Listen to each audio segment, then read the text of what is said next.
శ్రీ గురుభ్యో నమ. శ్రీ బటుగనాథాయ నమ. శ్రీ మహాగణాధిపతే నమ. ఈరోజు మనము వారాహి నవరాత్రి మధ్యలో రెండో రోజు అంటే 27వ తారీఖు రోజు ద్వితీయ తిథి ఉంటుంది. ఆ రోజు ఏ విధంగా పూజ చేసుకోవాలో తెలుసుకుంటాం. ద్వితీయ తిథికి అధిష్టాన దేవత బ్రహ్మదేవుడు. అదేవిధంగా ఉదయం మనకి పునర్వసు నక్షత్రం ఉంది. ఆ పునర్వసు నక్షత్రానికి అధిష్టాన దేవత అదితి దేవి, దేవతాలోక మాత. పునర్వసు నక్షత్ర తదుపరి మనకి పుష్యమి నక్షత్రము. పుష్యమి నక్షత్రానికి అధిష్టాన దేవత దేవగురు బృహస్పతి. చూడండి, మనకి చాలాసార్లు చెప్తూ ఉంటారు గురు పుష్యమి యోగం అనేసి. గురు పుష్యమి యోగంలో ఏం జరుగుతుందంటే వారాధిపతి బృహస్పతి, ఆ పుష్యమి నక్షత్రానికి ఆధిపతి కూడా బృహస్పతి.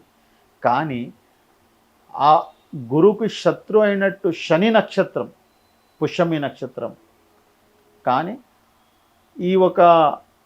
ఆ నక్షత్రానికి అధిష్టాన దేవత బృహస్పతి కాబట్టి బృహస్పతి వారం రోజు ఆ నక్షత్రం వస్తే అతి ఉత్తమం అని చెప్తారు. ఇక్కడ మీరు తిథి బ్రహ్మదేవుడు మనకి ఆదిదేవత, ప్రతి ఆది దేవతల్లో చూసుకుంటే మనకి బృహస్పతికి ఇంకా శనికి బ్రహ్మదేవుడు వస్తారు. కాబట్టి ఈరోజు జ్ఞానానికి సంబంధించింది, విద్యకి సంబంధించింది ఏ కార్యం చేసినా మీకు అనుకూలంగా ఉంటుంది. అంటే ఏ కార్యం ఆరంభం చేసినా ఈ ఒక నవరాత్రుల్లో మీకు చాలా మంచి ఫలితాలు మీరు పొందొచ్చు. ఎందుకంటే కళ అంటే శుక్రుడు. ఈరోజు మనకి శుక్రవారం కాబట్టి ఈరోజు మీరు ఏదైనా ఈ కార్యాలు ప్రారంభం చేయడానికి కూడా చాలా మంచిది. ఇప్పుడు మనం పూజ ఏ విధంగా చేసుకోవాలి?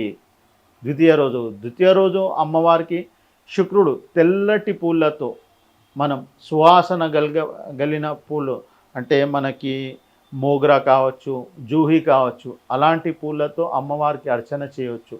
లేకుంటే మన గులాబీ పూలు అంటే గులాబీ పూలు, ఆ సువాసన అనేది అమ్మవారికి శుక్రగ్రహానికి ప్లస్ అమ్మవారికి అనేది చాలా ప్రీతికరమైన ఉంటుంది. కాబట్టి మనకి ఆ రోజు ఈ ఒక పూలతో అమ్మవారికి అర్చన చేసుకోవచ్చు. పాయసం, పాలతో చేసిన పాయసం కానివ్వండి, పెరుగు, నెయ్యి, వెన్నె, ఇదంతా అమ్మవారికి ఈ పదార్థాలన్నీ మీరు నైవేద్యంగా సమర్పించవచ్చు, అమ్మకి సమర్పించుకోవచ్చు.